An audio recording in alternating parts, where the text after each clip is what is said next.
মুরব্বিরা শোনেন, এবার কিছুদিন পরে দেখা গেল আল্লাহর নবী আইয়ুব আলাইহিস সালামের এমন এক রোগ শরীরের মধ্যে শুরু হলো, বাজার প্রত্যেকটা জায়গায় এক একটা টোষা পড়া শুরু করলেন।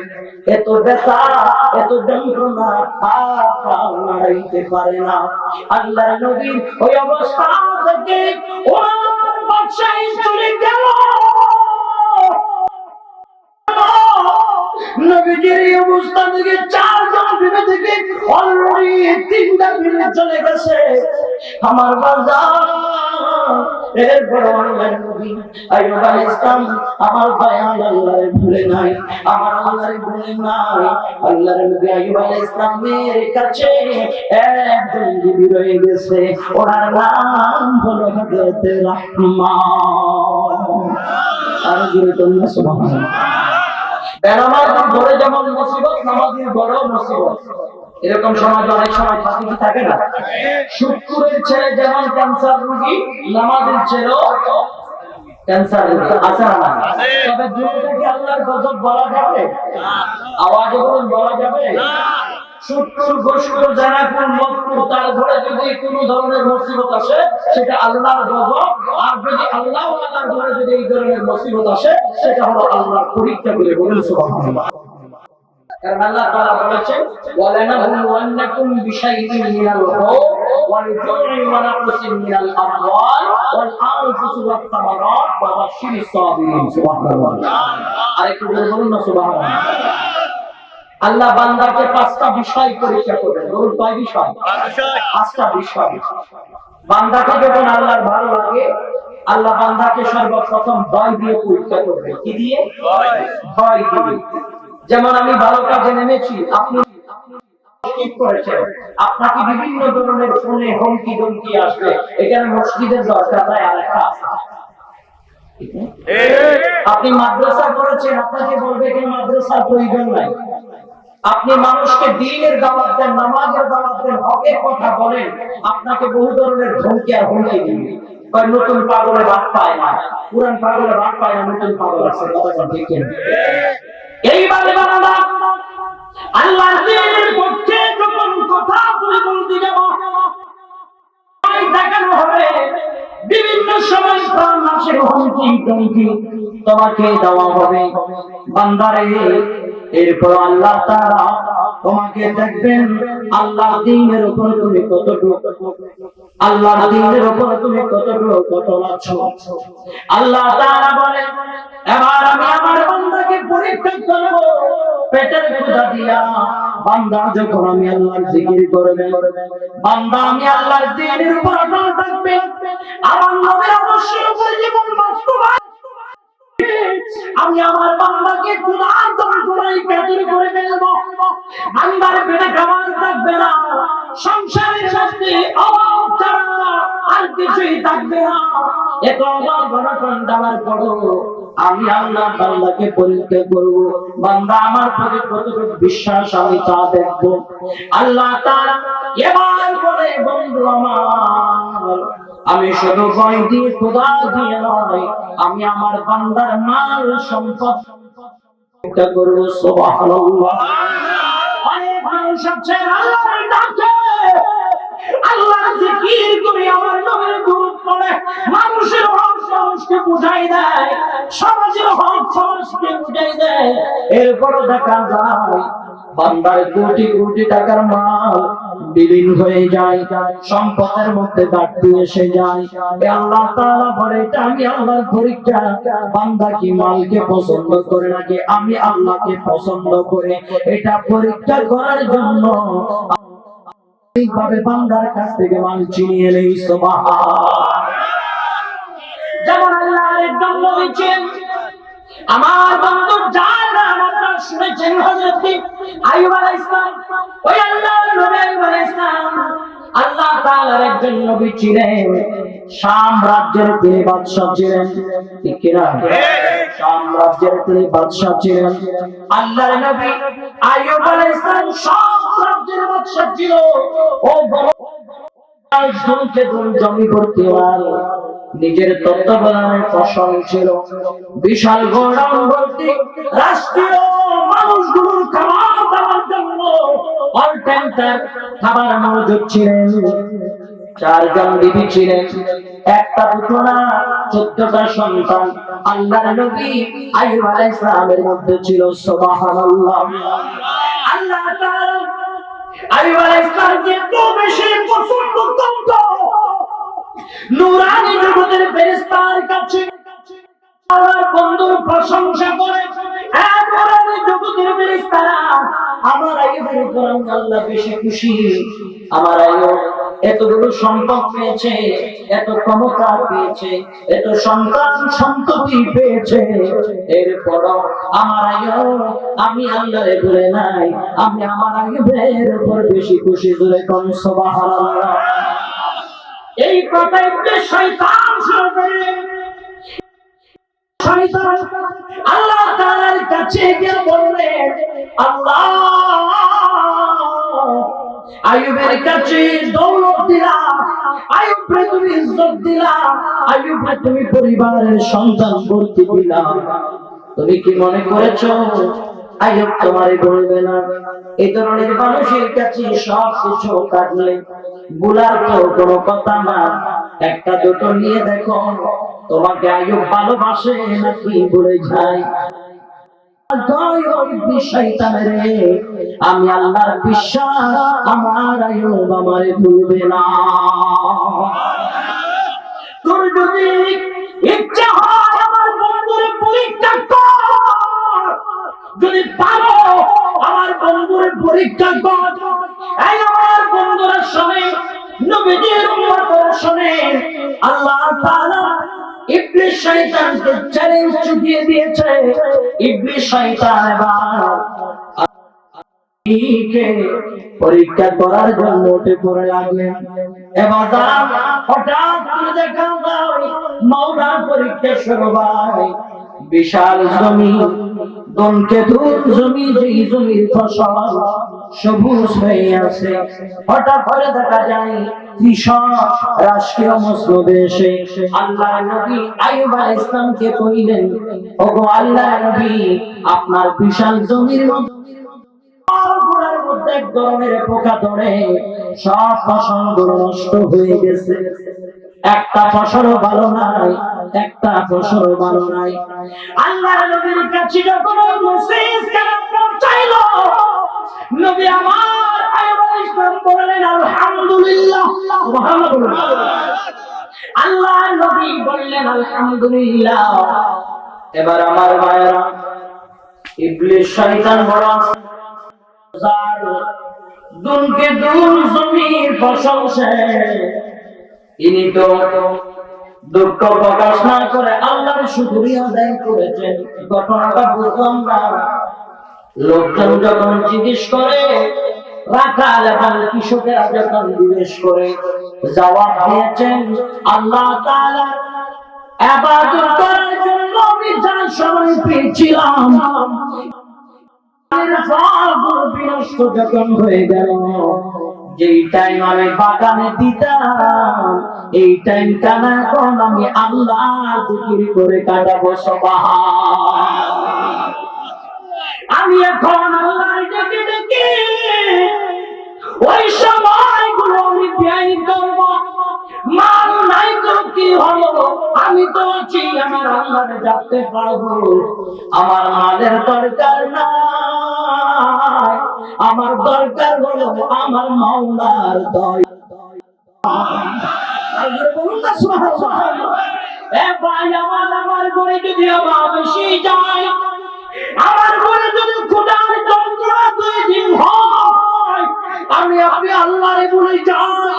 আল্লাহর নবী আইয়ুব আলাইহিস সালামের কাছ থেকে দুনকে দুন জমির ফসল আল্লাহ তাআলা পরীক্ষার জন্য নিয়ে গেলেন। এরপর নবী আমার দয়াল আল্লাহরে ভুলে না। কিছুদিন পরে দেখা যায় রাষ্ট্রীয় মানুষগুলোর খাবার পৌঁছে দেওয়ার জন্য যে রাষ্ট্রীয় গোডাউনে খাবার মজুত করে রাখেন, হঠাৎ করে দেখা যায় ওই গোডাউনের মধ্যে আগুন ধরে গেলেন। ভাইরা, আগুনের সমস্ত গোডাউনের মালগুলো পুড়ে ছাই হয়ে গেল। আল্লাহর নবীর কাছে গিয়ে বলে, নবীজি আপনার সব পুড়ে যায়, এরপরও আল্লাহর নবীর নুরানি নবুয়তের জবানে বের হয় আলহামদুলিল্লাহ। ও নবীর আল্লাহর নবীর নুরানি জিন্দেগি থেকে আমাদের শিক্ষণীয় বিষয় আছে রে ভাইরা। এই নবীর নুরানি জিন্দেগি থেকে শিক্ষা নাও রে মুসলমান। নবী আমার কয় আলহামদুলিল্লাহ, আমি এখন আল্লাহরে বেশি ডাকতে পারবো, আল্লাহর জিকির আমি বেশি করতে পারবো, আল্লাহর শুকরিয়া আদায় করে কতদিন পরে দেখা যায় ইবলিস শয়তান দিয়া আল্লাহরে কয় আল্লাহ মালদাই তো জমিনের ফসল নাই, কি হলো এখন তোমার ডাকে তুমি মনে করলা তোমারে ভুলবে না। আইয়ুবের বাদশাহী নিয়ে নাও, আইয়ুবের খোলাগুলা নিয়ে নাও, এরপরে তুমি আল্লাহরে আর ডাকবে না। নাউজুবিল্লাহ। আমার আল্লাহ ডাক দেয়া কয় শয়তান আমার আইয়ুবের আমার দিন থেকে ফিরাইতে পারবি না। আল্লাহু আকবার। আমার আইয়ুবের আমার দিন থেকে ফিরাইতে পারবি না। হঠাৎ করে দেখা যায় আমার বাবাজিরা, ও আমার বন্ধুরা,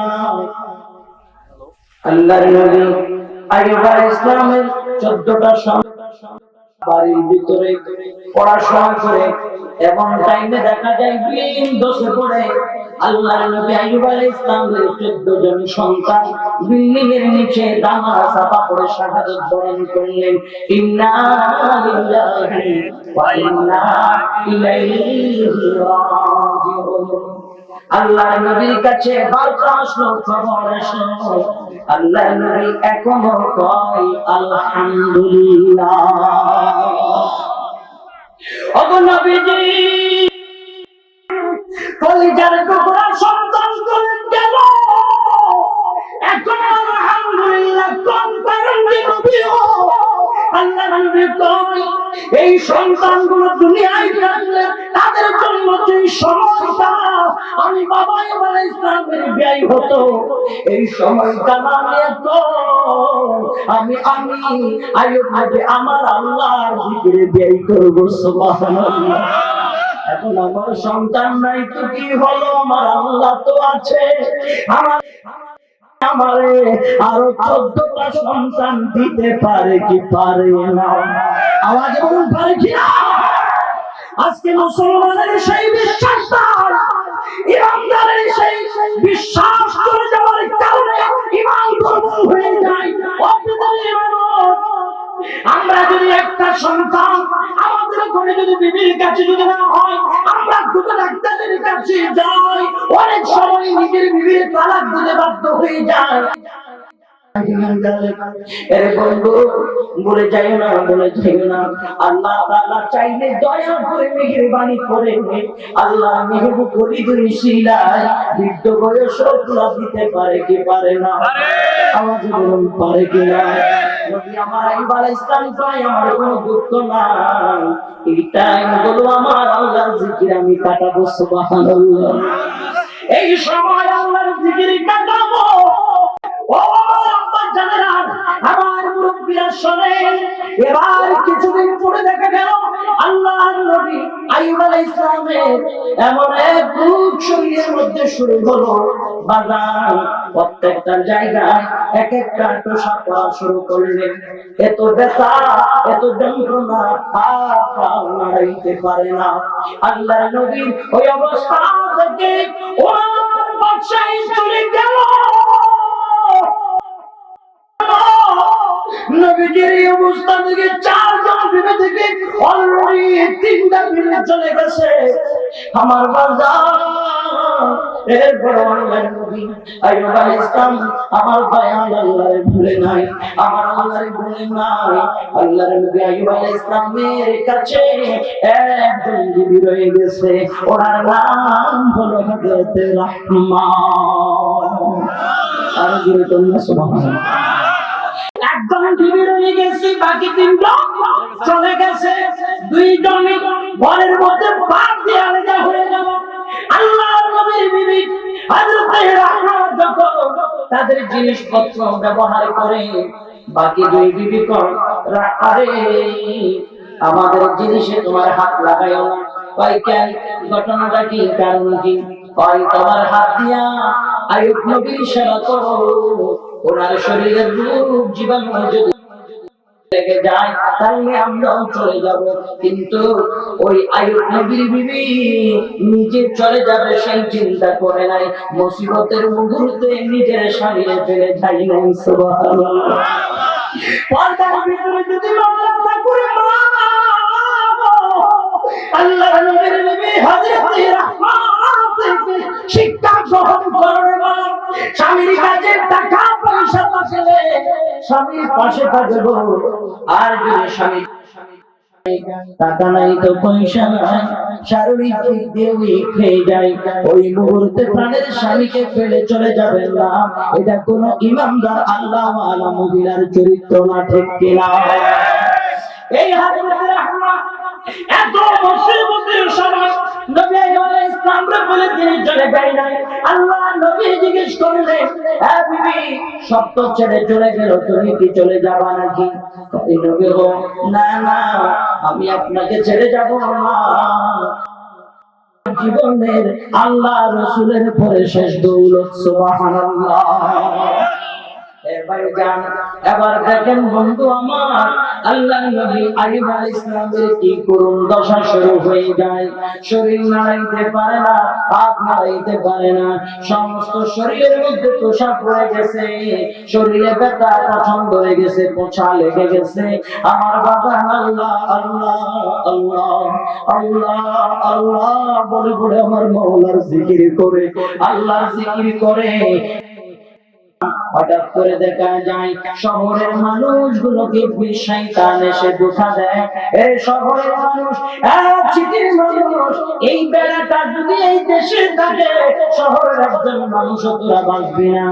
কারণ আমার যে রোগ শরীরের মধ্যে হয়েছে, রোগটা যদি মানুষের কাছে ছড়িয়ে ছিটিয়ে যায় মহামারী লেগে যাবে পুরো শহরে। তাড়াতাড়ি কি চাইলি মানুষ তারে বের করে দে শহর থেকে, মানুষ তারে বের করে দে শহর থেকে।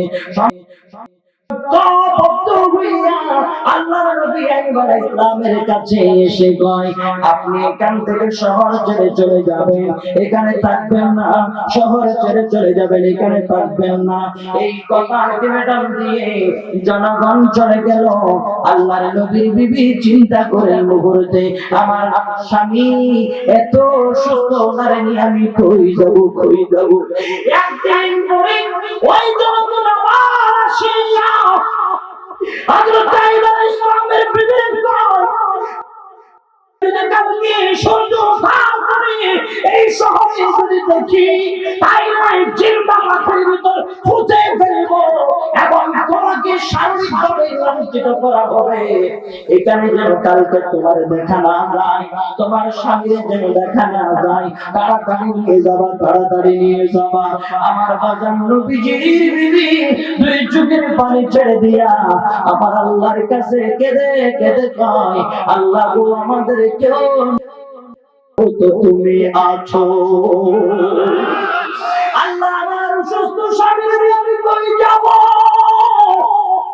আমি তো মহিলা মানুষ, আমার স্বামীর শরীরের কোন জায়গায় লাগাইতে পারি না। আমার স্বামীর শরীর জানা ব্যথা, শরীরের মধ্যে পোকা এসে গেল, মাংসগুলো মুছে গেছে। এই কষ্টের স্বামীর নিয়া আমি মহিলা মানুষ হয়ে যাবো গো আল্লাহ। অনেক কষ্ট করে একটা চাদর জোগাড় করিয়া আল্লাহর নবীর বিবি হযরত রাহমা কষ্ট করে ওনারে নিয়ে শহর ছেড়ে চলে গেলেন। একটা গ্রামের মধ্যে বসবাস করে, ওই গ্রামের মানুষগুলোর ভেতরেও ইবলিস শয়তান দিয়া ধোঁকা দেওয়া শুরু করলেন। এই গ্রামের মানুষেরা তোরা কি জানো না, আইয়ুব নবী নামে মানুষটা মহামারী রোগে আক্রান্ত।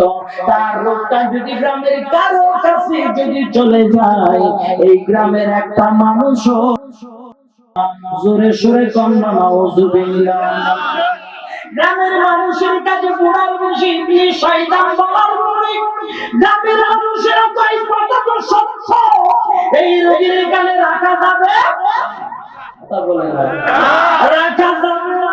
গ্রামের মানুষেরাও কয় আপনি আপনার স্বামীর নিয়ে চলে যান, শহরে ছেড়ে গ্রামে আসছে, গ্রাম ছেড়ে কই যাবে, যাওয়ার খাওয়ার কোনো জায়গা নাই, জনবহুল এলাকায় গেলে মানুষকে দুটা দিয়া দিয়ে শয়তান আল্লাহর নবী বের করে দেয়। শেষ পর্যন্ত চিন্তাটা করে উনি জঙ্গলের ভিতর ঢুকে পড়লেন প্রাণের স্বামীর নিয়া, যেখানে মানুষের কোনো বসতি নাই, যেখানে জীব জন্তুর বসতি, ওই জঙ্গলে গিয়া আমার বাজানের একটা তাঁবুত তৈরি করে ওখানে বসবাস করতেছে আল্লাহর নবী হযরতে আইয়ুব আলাইহিস সালাম। আমার বাজার পয়সা ছিলেন আইয়ুব নবীর কাছে। আল্লাহ কবুল করুক, আমিন। একটু নারাতে নারে তাকবীর, নারে রিসালাত, নারে গাউসিয়া, আহলে সুন্নাত ওয়াল জামাত, অতিথি মেহমান বিন্দুদের আগমন আল্লাহ তাআলা কবুল করুক। আজকের এই নুরানি মাহফিলের যারা মেহমান, প্রবিষ্টা দেখা যায় না, আজকে নুরানি মাহফিলের সম্মান যিনি চান্দাও 4 নং ওয়ার্ডের নবনির্বাচিত কাউন্সিলর আমার ভাই জননেতা ইসরারুল হক ইসরার সাহেব, তিনি উপস্থিত হয়েছেন। আল্লাহ তাআলা ওনার হাজিরিকে কবুল করুন, আমিন। আর একটু মহব্বত দিয়ে বলুন আমিন। ইনশাআল্লাহ আসবেন, স্টেজে আসতেছেন ওনারা, আপনাদের সামনে কিছু বক্তব্য রাখবেন, কথা বলবেন, ওই সুযোগ ইনশাআল্লাহ হবে। তার আগে আমি সময় ইনশাআল্লাহ চলে যাব, তো চুপ সময় আমাকে দিতে পারবেন ইনশাআল্লাহ? কথাই বোঝা যায় আমি আপনি নাকি সেটা নেই বাজে নাকি? একটু মহাপত দিয়ে বসেন। আমার ভাই এসেছেন, উনি অত্যন্ত জনপ্রিয় মানুষ এই এলাকা। নির্বাচনের আগে বদরার বাজারে উনি ছিলেন, আমি দোয়া করেছি আমার ভাইয়ের জন্য, আল্লাহ তাআলা দয়া। আলহামদুলিল্লাহ। আমাদের মেহমান আজকে নুরানি মাহফিলের মুহতারাম বদর মহোদয়কে কবুল করুন, আমিন। আর একটু মহব্বত নিয়ে বলুন আমিন। ইনশাআল্লাহ আমি কিছুক্ষণের মধ্যে শেষ করবো। আমার ভাই মোকাররম ভাই সাহেব আসলে ইনশাআল্লাহ আমি শেষ করে দেব। এখন আপনারা একটু মনোযোগ দিয়ে এই কথাটা খেয়াল করুন। আল্লাহ আমাদের সকলকে কবুল করুন, আমিন। আল্লাহুম্মা সাল্লি আলা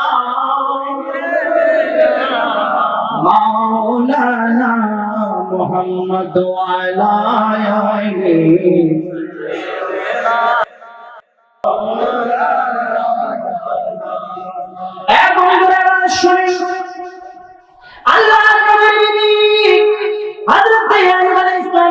জঙ্গলের ভিতরে তাঁবু তৈরি করে বসবাস করা শুরু করলেন, যেখানে কোনো জনবসতি নাই, মানুষের কোনো বসবাস নাই, যেখানে জীব জন্তুদের বসবাস হয়।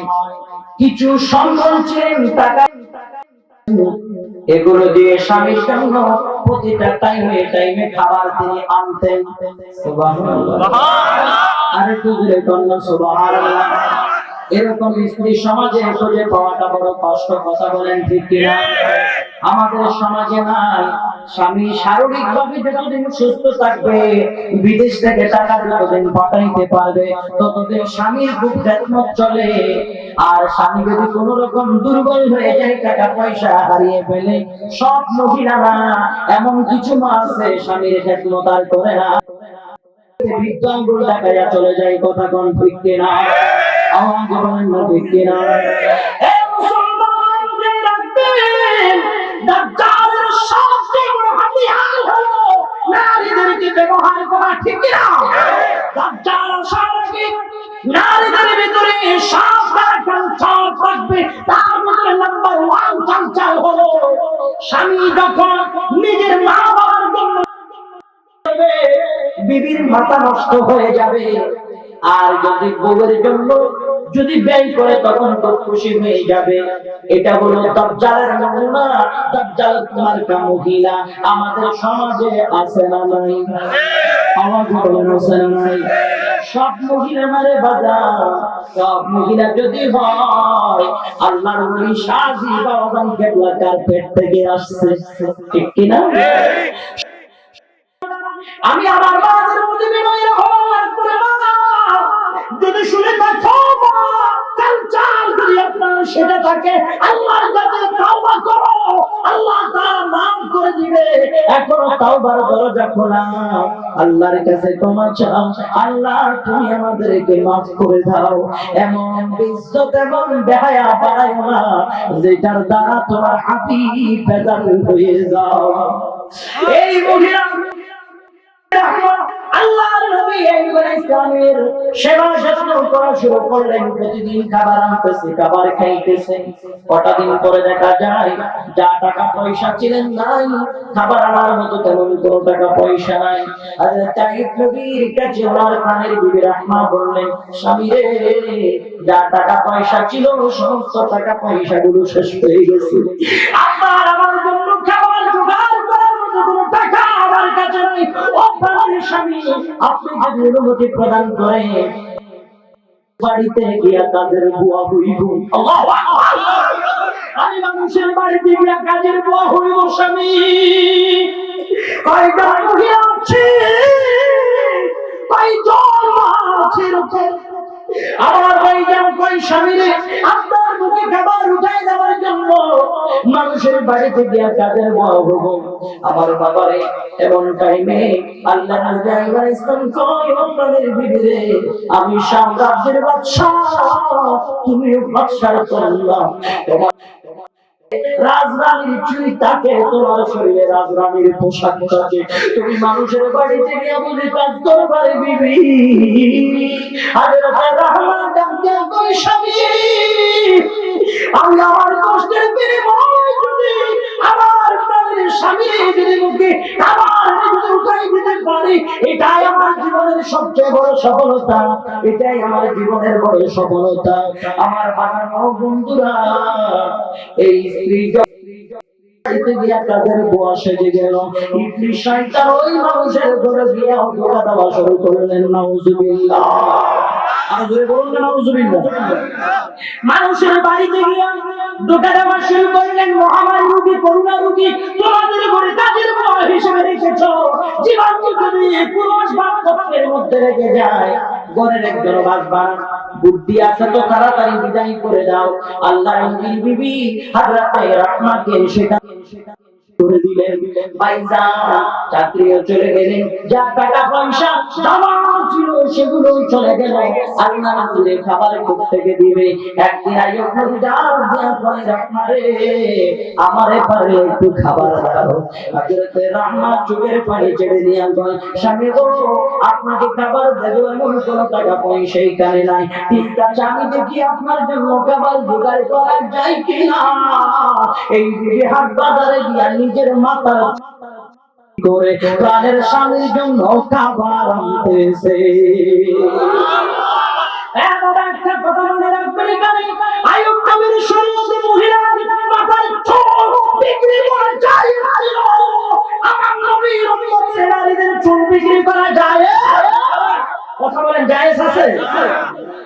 আইয়ুব নবীর বিবি মাথার চুলগুলো কেটে বিক্রি করে স্বামীর জন্য আমার বাগান খাবার আনতেছে।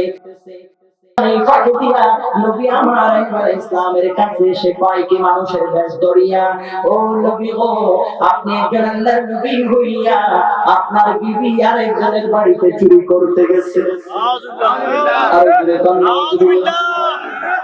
আমি বিশ্বাস করি না। যদি বিশ্বাস না করি, মাথার হিসাব করে ফলাইয়া হযরত রাহমান তার চুল দেখবেন, চুলগুলো নাই মানুষ কেটে দিয়েছে। নাউজুবিল্লাহ বলেন না, মানুষ কেটে দিয়েছে। এই কথা বলার পরে হযরত রাহমান যখন আল্লাহর নবী আইয়ুব আলাইহিস সালামের কাছে এসেছেন, নবী কয়, না না, এই খাবার আমি খাবো না, এই হারামের খাবার আমি খাবো না। আমি যদি সুস্থ হয়ে যাই তোমারে 100টা বেতের আঘাত করব। আইয়ুব নবীর কথা শোনার পরে রাহমান চোখের পানি ছেড়ে দেয়। আল্লাহ, আমি তো কোনো অপরাধ করি নাই, আমার বিরুদ্ধে আমার স্বামী দুষ্টু পারে না, আল্লাহ তুমি আমার স্বামীর বোঝার মতো মেসেজ পাঠাই দাও জিবরাইলের মাধ্যমে। নুরানি জগতের ফেরেশতার মাধ্যমে নবী আমার আইয়ুব আলাইহিস সালামের কাছে মেসেজ পাঠিয়ে দিয়েছেন, ওগো আল্লাহর নবী, আপনার বিবি কোনো অপরাধী না। আল্লাহু আকবার। আর জোরে বলুন আল্লাহু আকবার। নবী গো, আপনার বিবি তো অপরাধী না। আল্লাহর নবী তিনি বললেন, আল্লাহ আমি বুঝতে পারি না আমার বিবিকে আমি মানে কষ্ট দিয়েছি। আল্লাহ আমি তো ওয়াদাবদ্ধ হলাম আমার রহমান শরীরে সুস্থ হয়ে একসাথে বেতের আঘাত করবো। আল্লাহ আমি এভাবে বলে ফেলেছি, এখন কি হবে, এখন কি হবে, এই চিন্তায় মগ্ন হলেন। এরপরে আল্লাহ তাআলা কয়, আইয়ুব রে, আসলে দুঃখ করার কোনো কারণ নাই। ও আইয়ুব, আমি তোমারে কই এখন নাকি? আইয়ুব নবী কয়, আল্লাহ আমার হাত পছন্দ করছে, আমি হাত চাই না। আল্লাহ আমার পায়ে পছন্দ করছে, পা চাই না। আমার শরীরে ফুঁকা লেগে গেছে, আমি শরীর চাই না। আল্লাহ আমার পেটে খাবার নাই, আমি খাবার চাই না। আল্লাহ আমি তোমার কাছে চাই, আমাকে আমার জিহ্বাটা তুমি ভালো করে দাও। সুবহানাল্লাহ। তুমি আমার জিহ্বাটার মধ্যে কোনো রূপ দিও না, পোকা দিও না। আল্লাহ আমার এই জিহ্বাটার মধ্যে যদি পোকা লেগে যায়, মালিক আমি তো আর তোমার জিকির করতে পারবো না, তোমাকে ডাকতে পারবো না। আল্লাহ আমার হাতের মধ্যে পোকা লেগেছে, আমি হাতের জন্য তোমার দরবারে ফরিয়াদ করি নাই। আমার পা নষ্ট হয়ে গেছে, আমি তোমার দরবারে ফরিয়াদ করি নাই। আমার শরীরের মধ্যে পোকা কীট লেগেছে, আমি তোমার দরবারে ফরিয়াদ করি নাই। আল্লাহ আমি আজকে তোমার কাছে চাই, আমি আইয়ুবের জিহ্বাটা তুমি ভালো রাখো, আমার জিহ্বার মধ্যে কোনো পোকা দিও না, কারণ এই জিহ্বাটা যদি নষ্ট হয়ে যায় করতে পারবো না। ওরে মুসলমান, আমার নিজের বিবেকের কাছে প্রশ্ন রাখো, নিজের বিবেকের কাছে জানতে চাও, শরীরে সুস্থ হওয়ার পরে আল্লাহর মসজিদে নামাজ আদায় করার জন্য যাও না। নবী আমার আইয়ুব আলাইহিস সালাম এত কঠিন করে আক্রান্ত হওয়ার পরে আল্লাহকে ভুলে নাই। যেরকম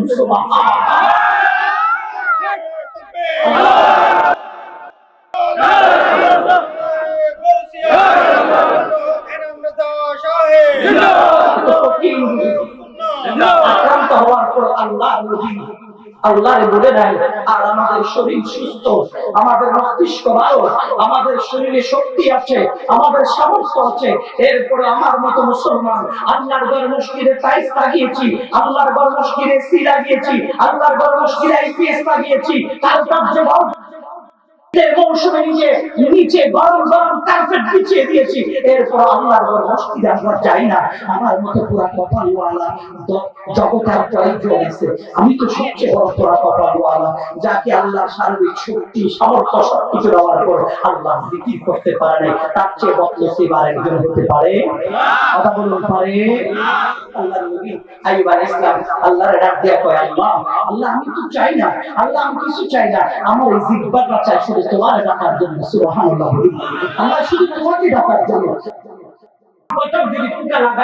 আমার জিহ্বাটার মধ্যে যদি পছন্দ হয়ে যায়, আমার জিহ্বাটা যদি নষ্ট হয়ে যায়, আল্লাহ আমি তোমাকে ডাকতে পারবো না। এই কারণে তোমার কাছে আমার বিনয়ের আবেদন, আমার ফরিয়াদ, মালিক তুমি আমার জিহ্বাটা পছাইও না।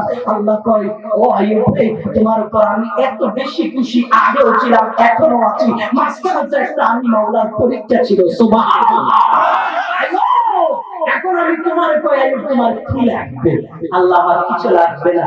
আইয়ুব তোমার পেটে না পছন্দ খোদা, আইয়ুব একটা কাজ করো, যেখানে বসছো না ওখান থেকে তোমার পায়ের গোড়ালি দিয়া মাটির মধ্যে আঘাত করো, আর তোমার পায়ের গোড়ালি দিয়া আঘাত করতে দেরি আমি তুমি আইয়ুবের জন্য রহমতের জান্নাত তৈরি করে দেবো। সুবহানাল্লাহ। আল্লাহর নবী আইয়ুব আলাইহিস সালাম পায়ের গোড়ালি দিয়া যখন মাটির মধ্যে আঘাত করেছেন, রহমতের জান্নাত তৈরি হলো। আল্লাহ কয়, আইয়ুব ওটা তো বহু বেশি আছে, একটু খেয়ে নাও, না তোমরা চলে যাবে। সুবহানাল্লাহ। জান্নাত পান করলে আইয়ুব নবীর পেটে ক্ষুধা চলে গেল। আল্লাহ তাআলা কয়, আইয়ুব আমি আরো দেব, তোমার নিতেই হবে।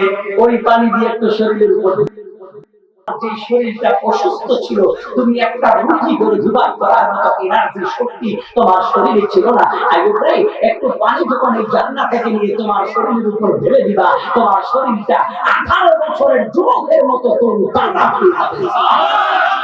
আল্লাহর নবী আইয়ুব আলাইহিস সালাম এখন জান্নাত পানি দিয়ে নিজের শরীরের উপর ঢেলে দিলেন। ঢেলে দেওয়ার পরে দেখা যায় আল্লাহর নবী আইয়ুব আলাইহিস সালামের শরীরটা এত আল্লাহর নবী বিবিও চিনতে পারতেছেন যে কেডা। সুবহানাল্লাহ। আল্লাহ তাআলা কয় আইয়ুব খুশি হইছো?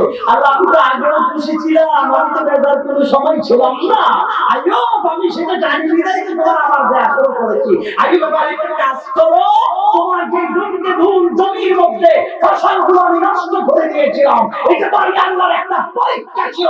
আইয়ুব তুমি তোমার সেই মহাসমুদ্রের মতো জমিনের পাশে গিয়া দেখো, আমি সেই ফসলগুলো সবুজ করে আবার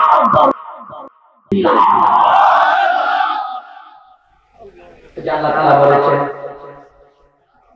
মিনাল খাউফ ওয়াল জু ওয়া নাফসি মিনাল আমওয়াল মাল চিনিয়ে ওয়াল আনফুসি জান চিনিয়ে আইয়ুব নবী সন্তান দিলেন ওয়া সামারা বাগানের ফল ফলাদিকে খাইতে দিবেন। আল্লাহর পরীক্ষা চলবে অবশ্যই সাবিরিন। আল্লাহ সেই মহা পরীক্ষায় যারা ধৈর্যের পাহাড় আল্লাহ তাদের জন্য মহা পুরস্কার। সুবহানাল্লাহ।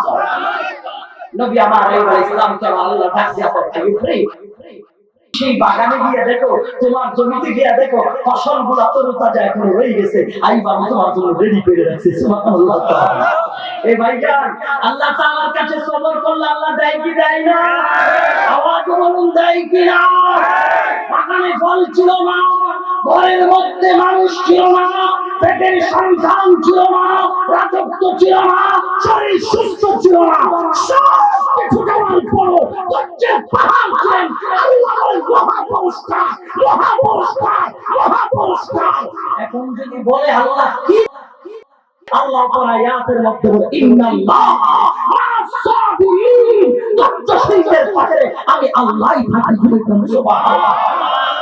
আইয়ুব নবী এবার ডাক দেখা আইয়ুব তোমার যাও না, তুমি তোমার গোডাউনের তালা খুলে দেখো যে মালামাল রাখছিল না খাদ্যদ্রব্য একটার মধ্যে পুরোটা আসে নাই। সুবহানাল্লাহ। আপনি কোথায় হয়ে গেছে সব কিছু আল্লাহ তাআলা ডাক দেখা আইয়ুব আরো সুবহানাল্লাহ বলা যাবে না। সুবহানাল্লাহ। আইয়ুব আমি আরো দেব, আমি আরো দেব। আল্লাহ তুমি আরো কি দেবা? হঠাৎ করে আল্লাহ কয় আইয়ুব একটা কাজ করো, তোমার 14টা ঘোড়া আমি আল্লাহ নিয়ে গেছি, নিয়ে যাওয়ার পরেও আইয়ুব তুমি একবারের জন্য সন্তুষ্ট হও না, তুমি আমার দরবারে শুকরিয়া আদায় করে আলহামদুলিল্লাহ বলেছি।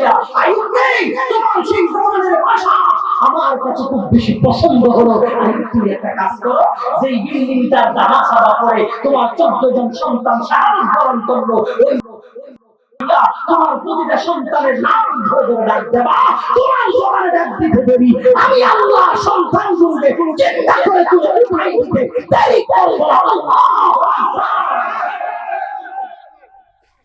প্রতিটা সন্তানের নাম ধরে তুমি ডাক দেবা, সন্তানগুলো চিন্তা করে আমি তোমার কোলে উঠে দেব। সুবহানাল্লাহ। আচ্ছা বলুন দেখি, এই যে আল্লাহ তাআলা বান্দাকে ওই যে প্রথমে বলেছিলাম অনেকের ঘরে নামাজ দোয়া করে কিন্তু অভাব চলে, ঠিক কি না? অভাব চলে। আবার নামাজি সত্তর দুষ্কর তার ঘরে অভাব চলে। দুটো অভাবকে আল্লাহর গজব বলেন, দুটো অভাবকে আল্লাহর গজব, দুটো মুসলিম হচ্ছে আল্লাহর লানত। একটা হলো আল্লাহর লানত, আরেকটা হচ্ছে আল্লাহর পরীক্ষা। আওয়াজ বলুন ঠিক কি না? এজন্য বলবো না ও আমার মুরব্বি বাবারা, হাজার কোটি মুসিবত আসলেও আল্লাহকে ভোলা যাবে না। আওয়াজ বলেন যাবে নাকি? যাবে না। হাজার কোটি মুসিবত আসার পরও আল্লাহর দরবারে শুকরিয়া আদায় করে ধৈর্য ধরো। ধৈর্য যখন দরবারে বান্দা আল্লাহ তাআলা তোমার এমন দেয়া দিবে তুমি নিয়েও কোন পাইবা না। আল্লাহ নবী আলাইহিস সালাম আল্লাহ পরীক্ষা করেছে, সব কিছু চিনিয়ে নিয়ে আল্লাহ পরীক্ষা করেছে। নবী আমার আলাইহিস সালাম এক সেকেন্ডের জন্য ধৈর্য হারা হয় নাই। আল্লাহ কয় আল্লাহ ডাক দিয়ে কয়ে বলে আমি এমন দেওয়া দেব তুমি নিয়ে গোল পাইবা না। ওই আইয়ুব নবীর নুরানি কালচার থেকে আমাদের শিক্ষা গ্রহণ করা দরকার। দুনিয়ার সব কিছু চলে যাওয়ার পরও আল্লাহর দরবারে না শুকর করা যাবে। এই বান্দা আপনি চিন্তা করে দেখুন, আল্লাহ তাআলা আপনাকে আইয়ুব নবীর মতো পরীক্ষা করে নাই। আল্লাহ তাআলা আপনাকে আইয়ুব নবীর মতো 14টা ছেলে নিয়ে যায়, আর ঘর সংসারের মধ্যে অভাবের রোল জারি করে দেয় নাই, সব কিছু আছে। এরপর আল্লাহরে আমরা ভুলে গেলাম, সুস্থ শরীর আছে, আমার সব কিছু আছে, আমি আল্লাহর জিকিরটা করতে পারলাম না, প্যারা নবীর দুরূদটা পড়তে পারলাম না, হক্কানি পীরের সবক আদায় করতে পারলাম না, মেহেরবানি মা বাবার খেদমত করতে পারলাম না।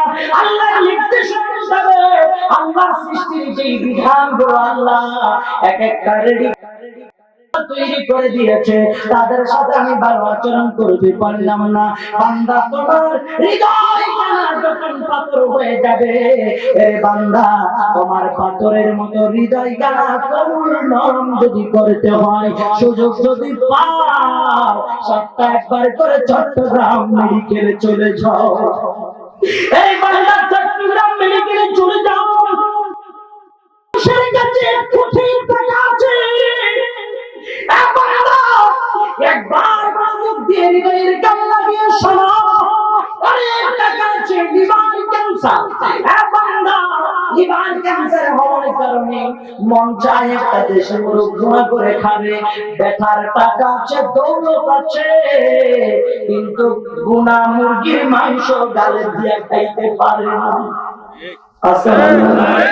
আওয়াজ আল্লাহ আপনাকে, আমি এত সুস্থ থাকার পরেও আমার আল্লাহরে ডাকি না। মেডিকেলের মধ্যে দেখো শরীরে কত বল, বাহু কত বল, দেখা যায় হঠাৎ করে কোনো একটা অ্যাক্সিডেন্টে আমার বাবারা শরীরের যে কোনো একটা অংশ বের হয়ে গেল, হাসপাতালের বেডে বসে বসে আমার আল্লাহরে ডাকে আর কাঁদে, আল্লাহ তুমি আমারে সুস্থ করে দাও, আল্লাহ তুমি আমারে সুস্থ করে দাও। কারো হাত নাই, কারো পা নাই, কারো শরীর টানা 5 মাস পর্যন্ত হাসপাতালের বেড থেকে উঠাইতে পারে না, এরা আল্লাহরে ডাকে, আল্লাহরে ডাকে। ও আমার সুস্থ মস্তিষ্কের বাইরা, সুস্থ শরীরের বান্দারা, আমরা কি আল্লাহরে ডাকার প্রয়োজন নাই? আওয়াজ দিয়া কন্যা নাই, আল্লাহকে বন্ধু বানাই নাই, আল্লাহ কোন লেঙ্গা বানাই নাই, আল্লাহ কোন অন্ধ বানাই নাই।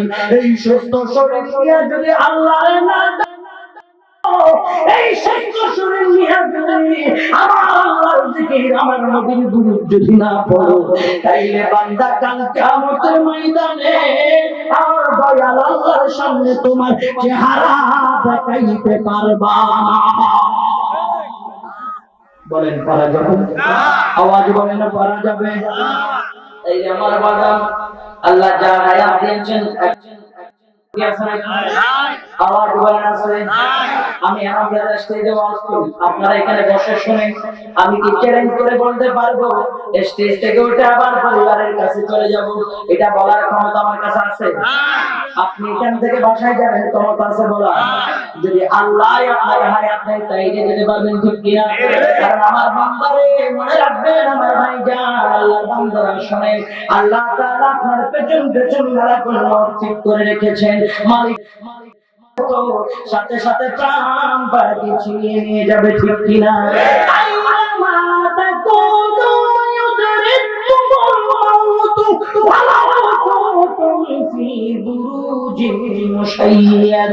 যেখানে তোমার পেছনে আছে, ঠিক কিনা? যদি তুমি মনে করো এই চট্টগ্রাম ছেড়ে ঢাকা বনানী গুলশান বাড়ি দাঁড়াই চলে যাবা, আমার ভাইরা ওখানে মালাকুল মউত যাইতে পারে কি পারে? আওয়াজ বলেন পারে কি? লোহা তৈরি করে, লোহার ভিতরে যদি অক্সিজেন নিয়ে ঢুকে পড়ো, আল্লাহ তাআলা কয় আগুন সেখানে ঢুকে পড়বে, ঠিক কিনা? মউত থেকে বাঁচার কোনো উপায় আছে? আওয়াজ বলেন আছে? মরণের দিন আপনাকে পাকড়াবে, মরণের দিন আপনাকে পাকড়াবে। যত শক্তিশালী হও না কেন, মরণের শরবত একদিন না হয় একদিন আপনাকে পান করতে হবে, ঠিক কিনা?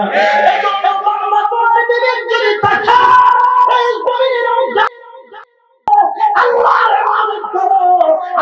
নির্দেশনা মেনে জীবন গঠন করো, আল্লাহ বান্দার উপর খুশি হয়ে যাবে। আমরা এই জমিনের মধ্যে আল্লাহরে ডাকি না, আল্লাহর ইবাদত করি না, এই কারণে আমাদের সমাজে শান্তি ফিরে আসে না। ঠিক কি না? আল্লাহ বলে আবুদুল্লাহ ওয়া লা তুশরিকু বিহি শাইআন ওয়া বিল ওয়ালিদাইনি ইহসান। আল্লাহু আকবার। আর জোরে কোন আল্লাহু আকবার। আল্লাহ ডাক দিয়া কয় বান্দা আমার ইবাদত করো, তার ইবাদত আল্লাহ। আওয়াজ বলেন আল্লাহ।